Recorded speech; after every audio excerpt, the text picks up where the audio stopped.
All right, ladies and gentlemen, this week's AEW Dark Revelation, this week's episode of AEW Dark Revelation was a very, very good show. We got Tay Conti continuing her undefeated streak. We got Madi continuing her feud with Leva Bates.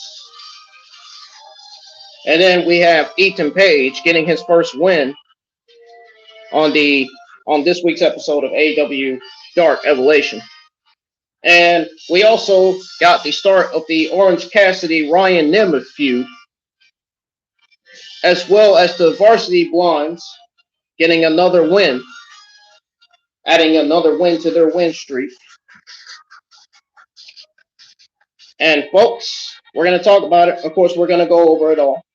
We're going to talk about it. We're going to break it down. Of course, you know how I break it down. You already know. We're going to go over it all right here on my Ingram Wrestling News YouTube channel. Ladies and gentlemen, welcome to my IWN Wrestling News Gaming channel. I am IWN, and I am here live with your AEW Dark Revelation, March the 22nd, 2021 review. Now, before I get started, if you're new to the channel, man, hit that subscribe button, turn on the bell for notifications so you won't miss all my Raw, SmackDown, NXT, and NXT UK reviews that go live each and every week on the channel. And also, so you won't miss all my gaming content that's over on my YouTube channel. So you won't also miss my Call of Duty content. And so you won't miss my Call of Duty streams every week. You know, I stream Call of Duty every week. Every so often. Not all the time, but, you know, when I feel like it. And also, so you won't miss my Dragon Ball Z Vs. 2 content over on Twitch. Follow me on Twitter at Ingram Wrestling for the latest WWE and AEW news. And for my reviews, follow me on Twitch at Ingram Wrestling News. So once again, you won't miss my Dragon Ball Z Vs. 2 content over there. Folks, I am still dangerously close to 300 subscribers. I'm still on the road to 1,000. Still got a long way to go. So if you can help me get up to 1,000 subs by hitting that subscribe button, that would be nice. And thank you to each and every single one of you that continues to support me and my YouTube channel. Keep on supporting me, man. The more you support me, the better I get with my channel. You know what I'm saying? So, anyways, without further ado, we're going to go ahead and get started here. Now, AEW Dark Revelation kicks off with Tay Conti versus Ray Lyn. So we had -1 at ringside monitoring Tay Conti's match with Ray Lyn. So the bell rings in the 2 circle. The fans rally and Ray powers up and then ties up with Tay. They let off and fans like that. Ray and Tay tie up again. Tay ranches hammerlock, spins Ray and wrist locks. Ray endures and pulls hair and throws Tay down. But Tay keeps up to key lock. So then Tay bends Ray back against her knee. Well, Ray pulls her again. She pulls her hair again. And then Ray puts Tay on ropes. And then the referee counts and Ray lets off to club Tay. So then Tay reverses the whip and then pops Ray up to a fireman's carry. Drop after drop after drop, and Ray is dizzy. So then Tay runs in, but Ray dodges to run and drop kick Tay. So we got a cover for 1. And then after that, Ray is annoyed and talks some trash, but Tay gets in her face. So then Ray shoves Tay. She shoves her, and then Tay blocks the kick. But then Ray gets around to spin Tay for a spinning heel kick. Tay wobbles, but she heel kicks back. So both women fire up, run, and grab the other for a double hair pull facebuster. Fans are fired up as the standing count begins. Tay and Ray slowly get up, head for each other, and engage at 5 out of 10. Now Tay forearms Ray, then Ray returns it, but then Tay forearms again, Ray chops, and then Tay chops, repeated. She chops her, they chop each other like repeated, like so many times. So many times that they both almost had to hold their chest because that's how painful it was. So then they got up, and Ray double chops Tay, double chops. So basically, Ray double chops Tay, and then Tay double chops Ray, basically. So then Ray hits Tay with forearms, and then Tay blocks. Then she hits the full Nelson, but Ray slips out to her own, and then Tay switches back. It then spins Ray for a stunner, but then Ray staggers into Tay's wrist lock and swinging back Ray. Now, Ray bails out after that, and then Tay aims from the apron and kicks Ray, but Ray ducks. Ray laughs too soon, and then comes in with a Pele kick, and then the Pele kick comes back around. So then Tay drags Ray at the corner and yanks her into the post. So then Ray clutches her arm, Tay drags her up and puts her in the ring. Tay clubs up top and then leaps, but Ray gets under.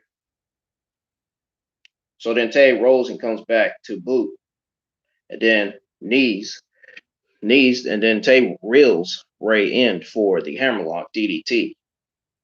And that was it.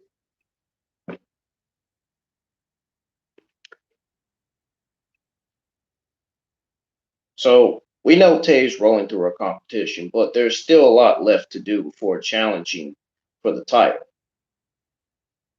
I think I'm 100% positive that Tay Conti will become the number one contender for the AEW Women's Championship.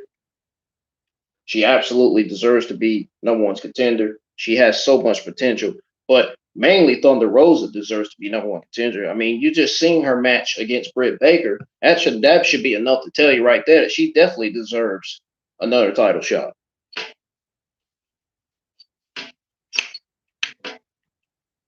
But Tay also deserves it. And if they keep building Tay up, she will eventually be in that title picture.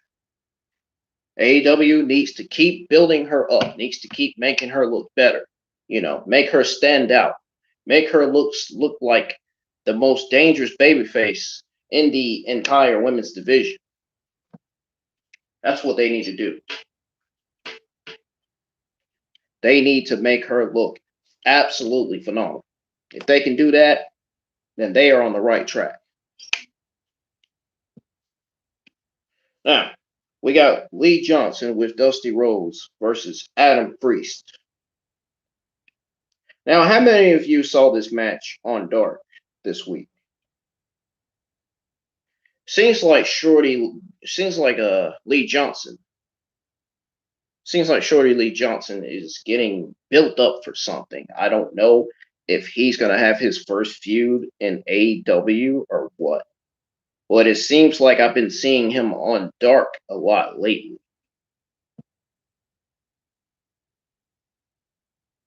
Now, who could his potential feuds be with? I don't know. He could feud with Baron Black, or maybe Cody Rhodes. I don't know. He could turn heel. Or maybe Cody Rhodes. I don't know. He could turn heel. Maybe feud with Cody Rhodes. If they could turn him heel, his feud with Cody Rhodes would be a great feud if they do it right. You know.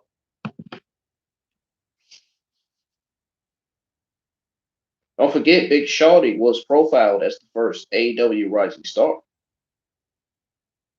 Oh, and you better believe it. He proved that he was definitely not done climbing the ranks. He definitely wasn't done. So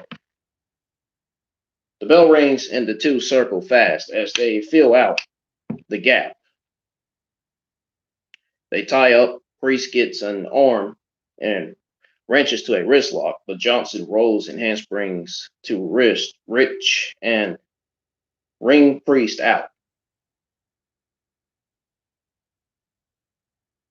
So then Johnson wrenches again, hammerlocks, then half Nelson to a snapmare. So he went from a Nelson to a snapmare, basically. So then Johnson shifts to a chin lock. Priest gets up, but Johnson shifts around to a headlock and takes over. Priest head scissors Johnson, and then Johnson moves around to jackknife. He jackknifes Adam Priest. And then he gets a 2 count.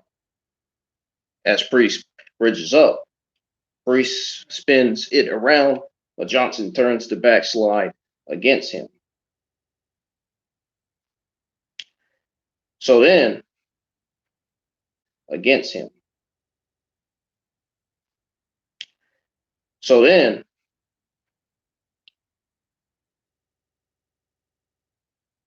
stand off and fans cheer the exchange. So they love that Lee Johnson and Adam Pearce are going basically back and forth.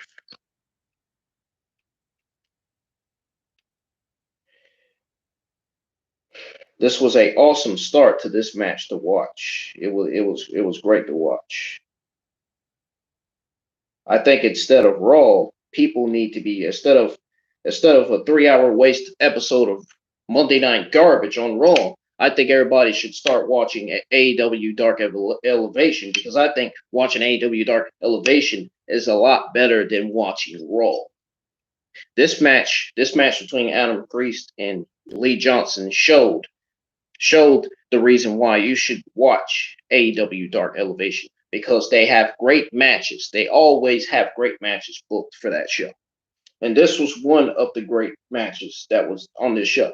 Lee Johnson versus Adam Priest. Oh, I watched it with my very own eyes. I even went live with my AEW Dark Watch Along. If you haven't checked out my AEW Dark Elevation Watch Along, you need to go check that out now and go give it a like. Seriously. I recommend you go get that video, that live stream a like. I recommend you go get that video, that live stream a like. Before I continue reading on what happened with this match, you know what's good? I just want to say, you know what's good about this match? What's good is about this match is the fact that, the fact that they had some good chemistry. And on top of that, so then Priest tied Johnson's arm up into his own leg and then turned into a neck breaker for a near fall with an enziguri and a German suplex, getting another near fall. So then a flying hangman's neck breaker and then followed up with a pair of clotheslines. Priest went to the floor and Johnson followed him with a tope. And then back in the ring, Johnson finished off Priest with a devastating looking fisherman's buster onto Johnson's own knee, called the Brain Dog. And that was it. Lee Johnson won that match.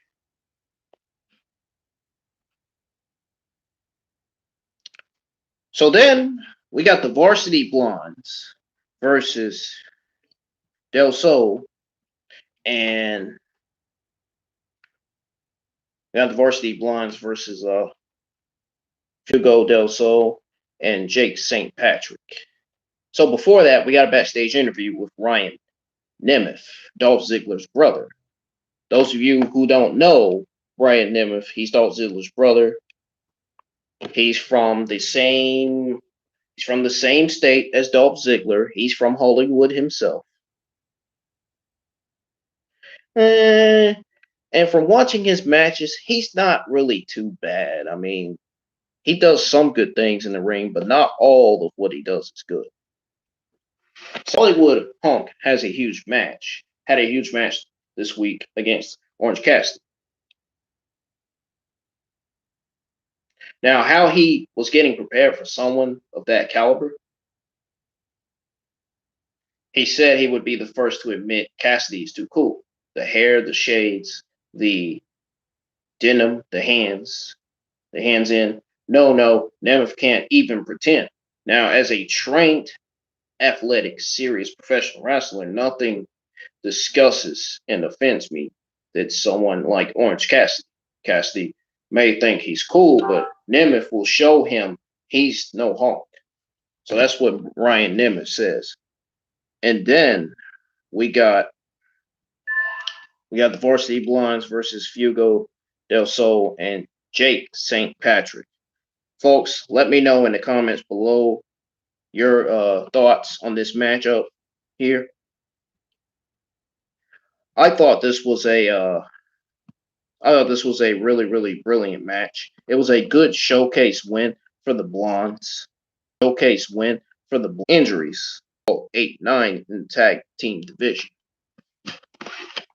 Now, here is what went down with this match. So Garrison and Fuego started. After some offense from Garrison, both men tagged their partners. Wade mentioned that he has known Pillman since he was 10 and was friends with his dad. So Patrick was isolated while Pillman and Garrison made quick tags. So then Pillman used a single leg Boston Crab that Patrick flipped out of, and then tagged Del Sol, who performed flying head scissors that sent Pillman into Garrison. Del Sol hit a tornado DT on Pillman. Garrison came right back with a discus punch for the win. That was it. And I already gave you my thoughts on this match, but that's not really my original thoughts. That's just my thoughts for now. At the end, I'm actually going to give you my real thoughts on this match and on the other matches too. Now, we got the Platinum Max Caster versus Ryzin. I don't like that Platinum Max Caster guy. I was never a fan of this guy. I've seen him wrestle in other wrestling promotions. The guy is absolutely terrible. I don't like the guy. I really don't. I'm not a fan of him. I don't like his entrance music. They really need to do something with this guy. They need to change this guy's character or something because it's just not getting. It's really not.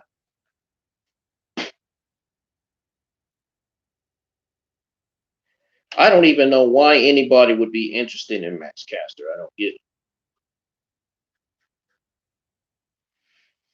I didn't understand this. So here's what happened with this match. So on his way to the ring, Caster raps about Ryan after some back and forth.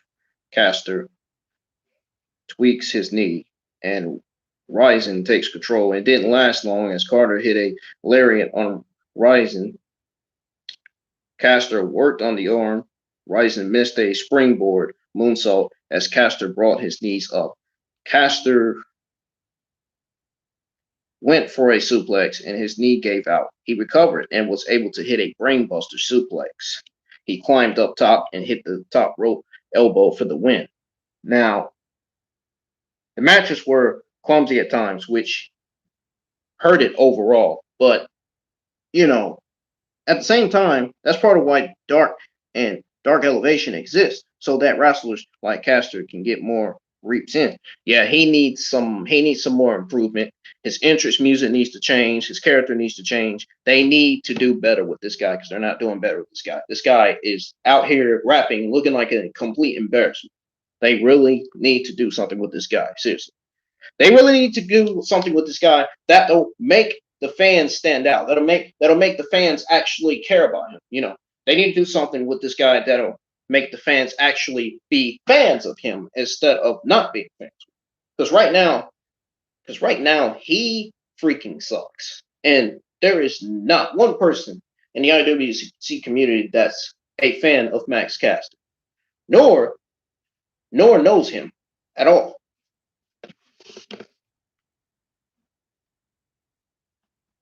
So honestly, with Anthony Brown sidelined and no singles feud on the horizon for Caster,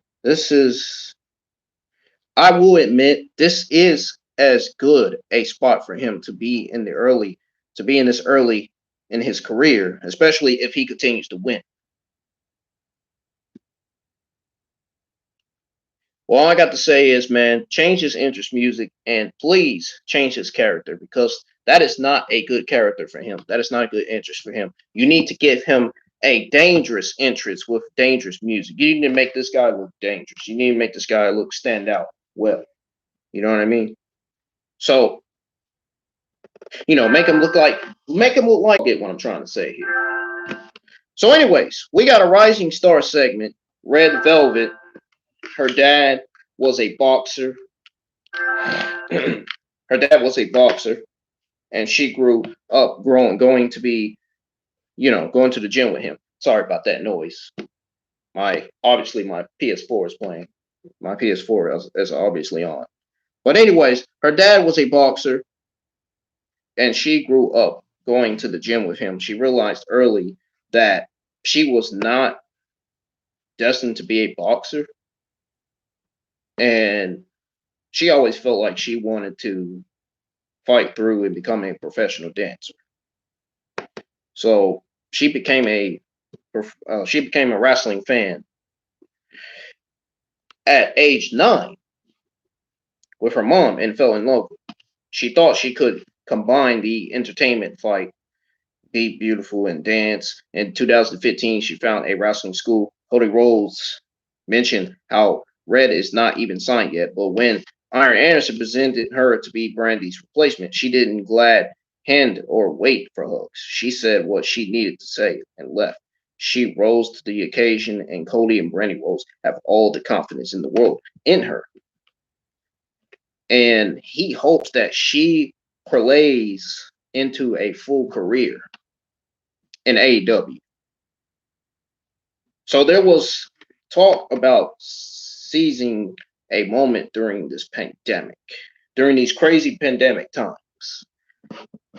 And it was made clear that she is not a substitute. Red Velvet will matter here in AEW. Now, Red says she has experience, grit, passion, and the blood of a fighter in her. So give her everything you got. Absolutely. Absolutely. Red Velvet has the potential to be one of the most dangerous, dominant women in that AEW women's division. She has the potential to be one of the best. Hey, she's already the best. And I know the majority of the community are fans of her. I don't blame you. I'd be a fan of her too myself. But I only got 5 favorite female talents. I only have 5 favorite AEW wrestlers that are my favorites. And I can tell you right now, she's not one of them. But I will praise her and give her respect and say that Red Velvet is one of the best AEW talents on the women's roster. I will say that. She is great at what she does. I can tell you right now, she's better than half of the majority of the people on the Monday Night Raw women's roster. She's better than Dana Brooke, Lacey Evans, Peyton Royce. She's better than Billie Kay and Tamina combined. She is that bright of a star.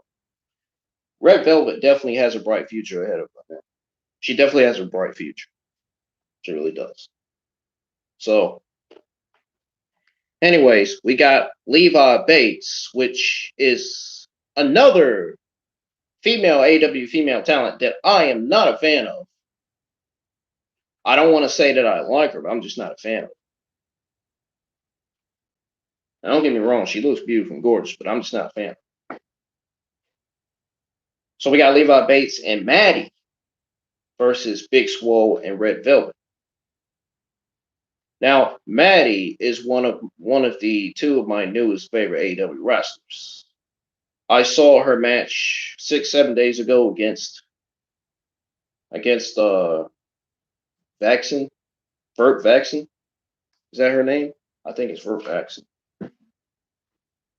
She's another one of Thunder Rosa's students. I seen Madi going up against Thunder Rosa's second student.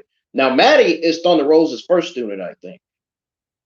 I might be wrong, but I seen Madi going against Thunder Rosa's second student.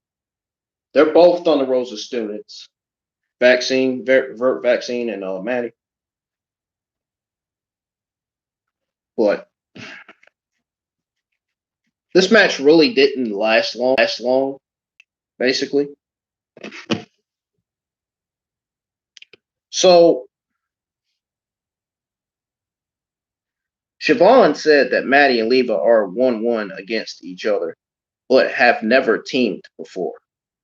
Now, both teams received televised entrances. Madi and Levi did not get along. Rightfully so. Red and Levi started things off. Leva with a quick tag to Madi, who choked Swole, which Leva tried to break up, but the referee pushed her out of the ring. Now Madi dragged Swole to her corner and tried for the tag, which Levi refused. Madi picked up Levi's book and hit her with it.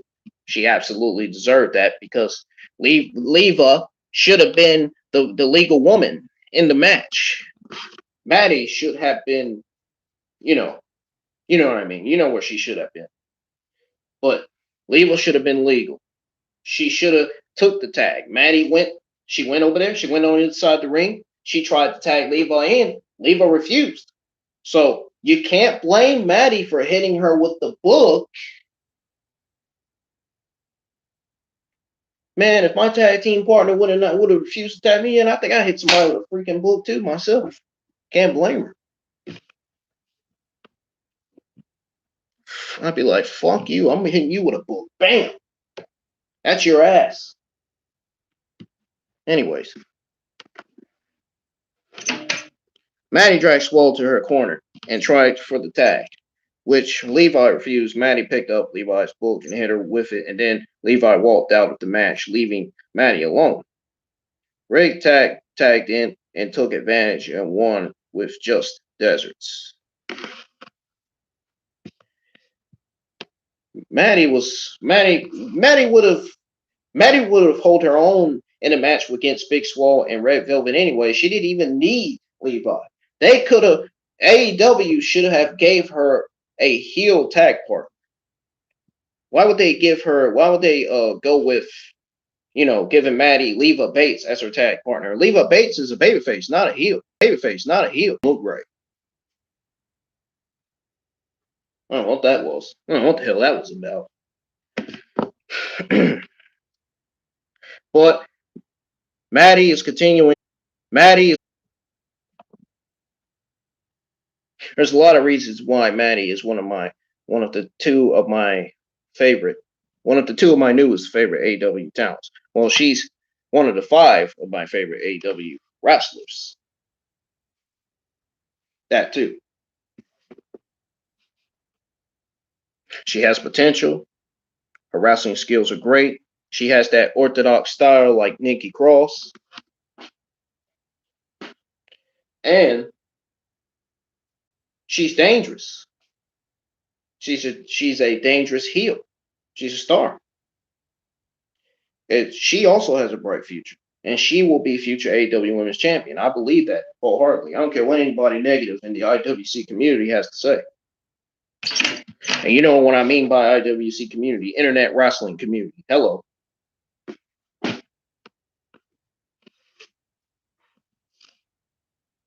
But overall, Madi continues her feud with Leva, so I'm interested to see what this feud's going to lead to whenever I see this feud on my TV. Unfortunately, they're not going to be on this week's episode of AEW Dynamite. They might be on next week's episode of AEW Dark or AEW Dark Evolution. I think they need to focus on building Madi up. I think that's what they need to focus on. I think she deserves to be built up, as the most dangerous heel in the AEW Women's Division. But I'm sure they're going to do that sooner rather than later.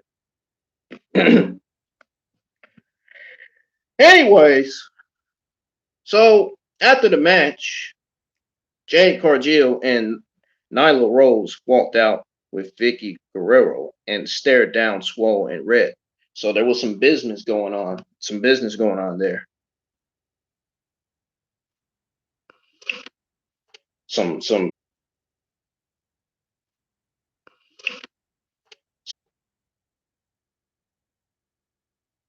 so anyways, they go backstage interview. We got a backstage interview with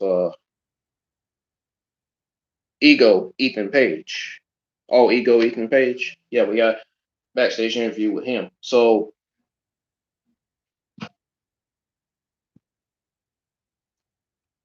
he was asked, how he is preparing for his match against the Dark Order. So he didn't need to prepare. The only numbers he cares about are his win losses. Basically, he only cares about his win loss record. So we all assume in the community, he wants to be undefeated. He doesn't want to lose. He wants to win every week.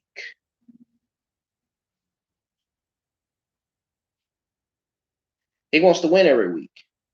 Sounds like Roman Reigns. And he wants to win every week, for real. So he said he would do two things: win and do Dark Order a favor by making sure Alan Angels disappears so they won't have to worry about him anymore. So we got Ricky Starks, the Powerhouse Hobbs, with Hook, Taz's son, at ringside. I don't know if that's Taz's actual son or not. It might be. Versus the West Coast Wrecking Crew, Royce Isaacs and Jorel Nelson. I don't know who those guys are, but they're probably going to be the next stars in the AEW tag team division, I assume. They're a young tag team right now. They don't need to be built up yet. I don't think it's their time to be built up yet. They're still young. They're still getting used to AEW. They're still, they're still a young tag team. They don't need to get built up yet. But them losing is just kind of sad. It's just kind of awful though.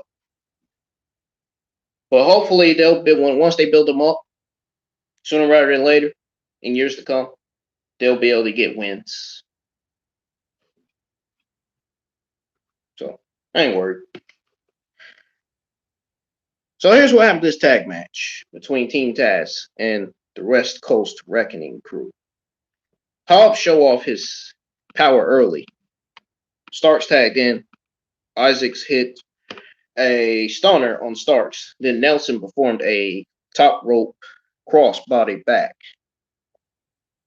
Or crossbody block, excuse me.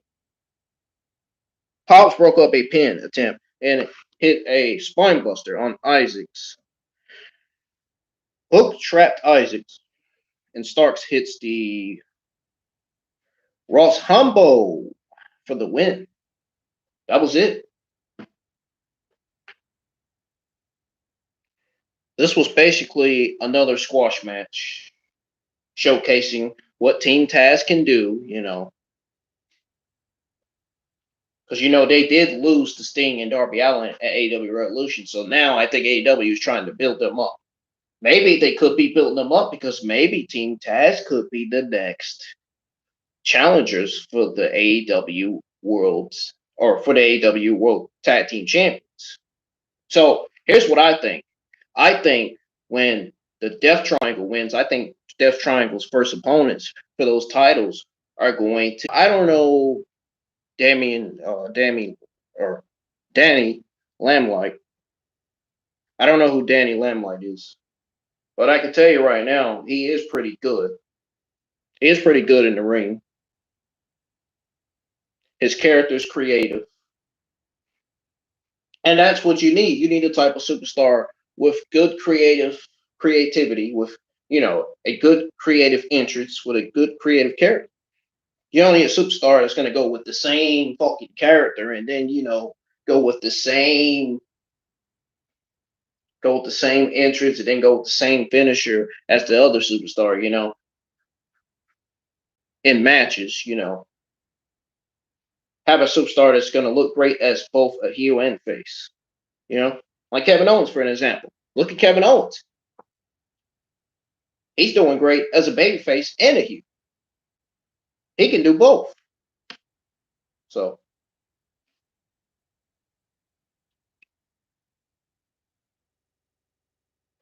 AEW apparently has another YouTube show coming in April. It'll be AEW Outside the Ring, hosted by Lexi Noor. Or Lexi Near. I don't know when that's going to be, but I may have to find that out. I'm going to find that out after this. Or maybe later tonight. But anyways, here's what happened with this match between Danny Limelight and Baron Black. The radioactive Poppy and Baron Black. They both want to be on the rise. They both want to be on top of the AEW men's division. So Wade broke down Limelight's military background as he made his way to the ring. Black was already in the ring. It was a back and forth match after a Texas cloverleaf-like submission by Black. They would up on the ring apron. They wind up on the. What I'm trying to say is, folks, they wind up on the ring apron where Limelight pushed Black into the ring post. He followed up with a running kick to the face and a double stomp to Black's back. So then Limelight sent Black into the ring and then got him in the choke, which means to die dreaming in Spanish.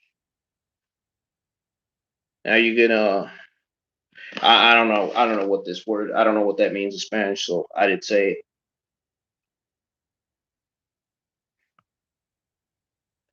Yeah, well, he got him into the something choke, which means to die dreaming in Spanish. Thank Paul White for the Spanish lesson. So that was it. Now the match between Danny Limelight and Baron Black, it was more competitive than we all expected, especially we all that watched AEW Evolution this week. Now, I personally wouldn't mind seeing both of these guys in a Rising Star segment. Now, White mentioned that he actually met Limelight at a Tribute to the Troops show years ago. Limelight has had a very good first 2 weeks in Elevation. He has. He really has. Now, we got Orange Cassidy versus the Hollywood Hawk, Ryan Nemeth. This is the start of their feud. So this is a new feud that's building up on AEW.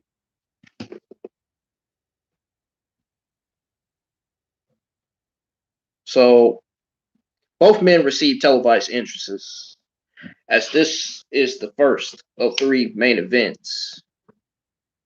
Nemeth stopped Cassidy from pulling his hand in his pockets with a wristlock takedown. So then Cassidy was able to put his hands in his pockets to escape. Cassidy confused Nemeth and then taunted him by lying down with his hands behind his head. So he was laying down with his hands behind his head with legs crossed. Then after that, Cassidy put his hands in his pockets. Nemeth countered the orange crush punch and took over. Nemeth worked over Orange's arm. Nemeth hit a diving DDT for a 2. Orange reversed a neck breaker into the mousetrap for the win. That was it. So after that, Nemeth, who was angered after the match, performed a neck breaker anyways, which brought out Chuck Taylor. Then JD Drake came out and attacked Taylor. Drake and Nemeth left together. So this seemingly means that JD Drake is now a heel. And I'm guessing he still is a heel. He's just going to be paired up with Ryan Nemeth, Dolph Ziggler's brother.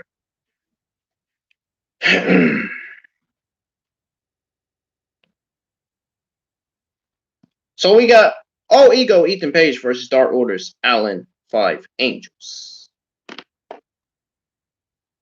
This match was also great. We got Page coming out first. Angels came out with the rest of the Dark Order, who all left before the match. Angels was in control early. White said the first time he saw Angels was against Kenny Omega in Dynamite. Tony Schiavone said that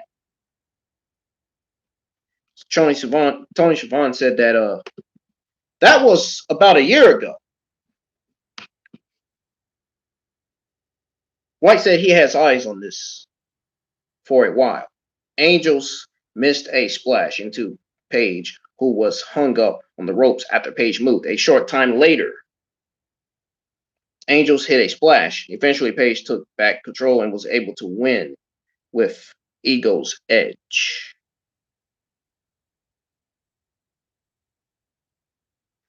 So after the match, Page called for a mic and made Justin Roberts walk it to him. He rated him over. Page said he had a message for his future competition. He needs no money or praise, but they all just got a lesson on the house for how to be the best professional wrestler. He said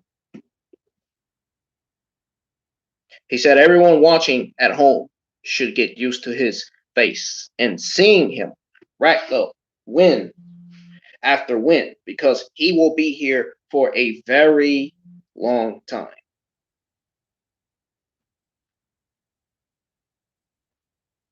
Now, listen here, folks. Now, I know they said that this match was part of a triple threat, but it almost seemed like Angels had much offense on Page. You get what I'm saying? So, time will tell what plans they have for Page. But if he is going to be a player, as his promo after the match allude to, him being on the defensive for over half a match with 5 may not be the way to go. Now, I don't say that to be demanding towards Angels, who is very talented, of course, but he just hasn't been positioned as a threat at all. Other than that, one competitive match was Kenny a year ago. So, we got the main event. We got legit Leyla, Hirsch versus Ryo Mizunami. This is the main event of AEW. Dark Evolution.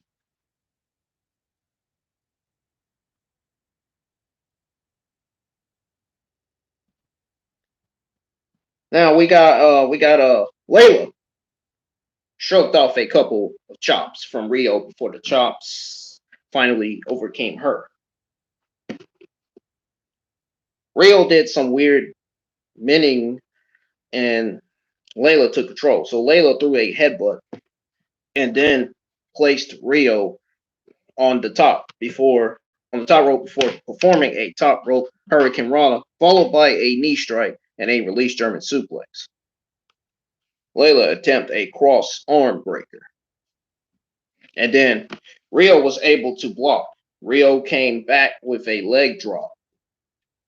So then, followed by a pin attempt, Leyla kicked out at 2. So then Rio transitioned into the head and arm choke, but Leyla escaped and attempted the arm breaker again. But Rio powerbombed out of it and was winded. So Leyla threw a clothesline for a 2, and then Leyla lifted Rio up by the hair and slapped her. A short time later, Rio is able to lock in the headlock and arm choke, and then rolled a couple of times until Leyla tapped out. Now, let me remind you all that it was the second week and third show out of 4 to feature the women in the main event, and rightfully so. This was defiantly the match of the night. If Rio is sticking around for a while, they can defiantly go back to this one. So they can. Now, my full thoughts on this week's AEW Dark Evolution. This was a very, very good second episode. Now, last week being 2 hours was quite daunting, but, coming in at 85 minutes was a bit better. 10 matches is much better card, honestly, but most of them were still rather standard dark format, especially with jobber entrances being used for the sake of trimming this down. Now, I'm sure myself and everybody else in the community felt like Elevation needs to be used for stories that don't have time on Dynamite. Now, this is still some filler. Now, the one that could have gone either way on paper was Limelight versus Baron Black.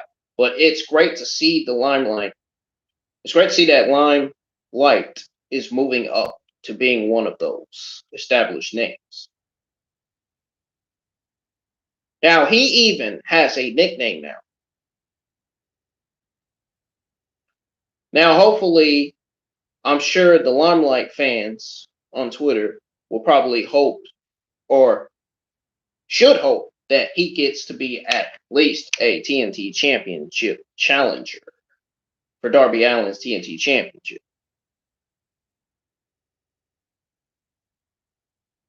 Now, with as many people in AEW is featuring every single week, there is going to be an AEW Dark Championship, an AEW Junior Heavyweight Championship to pair New Japan Pro Wrestling having a Junior Heavyweight division.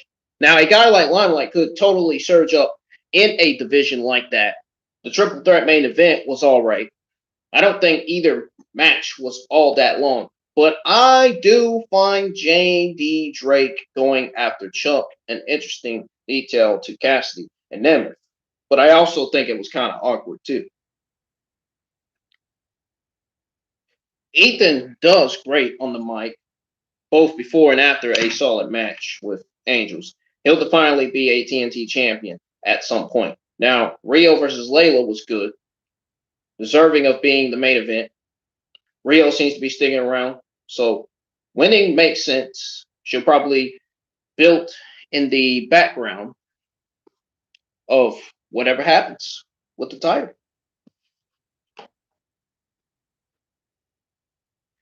And folks, that is going to do it for your March the 22nd, 2021 AEW Evolution Dark Review. If you have any questions, please comment down in the section below.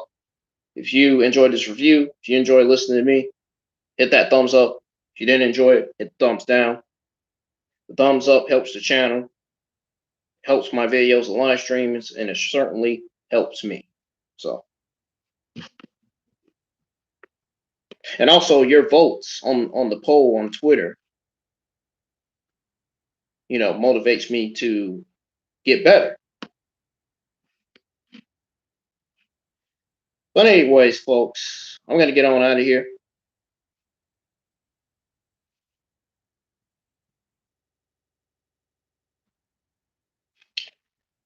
So, coming up next, right here on my England Wrestling News YouTube channel. Coming up next here, I got my AEW Dark. I got an AEW Dark live stream watch along coming up next on my England Wrestling News YouTube channel. And then my AEW Dynamite review will be live tonight, and then NXT review will be live right after my AEW Dynamite review. So I'm going to do both of them. Now, my Day SmackDown live stream watch along will be this Friday as well. And after that, my Friday Night SmackDown review will be live. Thursday, before this Friday, Thursday, my NXT UK review will be live. And hopefully, I will have some good thoughts on that show. Hopefully NXT UK won't turn out to be a bad show. I hate to admit this, but when I looked at the NXT lineup, at first I thought it was a terrible lineup, but then when I looked at it closely, I realized that this is not really the lineup for tonight's NXT is not really that bad. But when I looked at the AEW lineup, I realized the AEW lineup looked more better than the NXT lineup. So the reason why I'm doing my AEW review first tonight is because I know how good AEW Dynamite is going to be tonight, and I'm definitely going to be watching Tay Conti's match against Nia Rosa. And I'm actually going to watch it when it goes off air too. Because Tay Conti is my favorite, is one of the 5 of my favorite AEW female wrestlers. I don't need nobody telling me not to watch Tay Conti in the ring. I can watch her whenever the fuck I want to.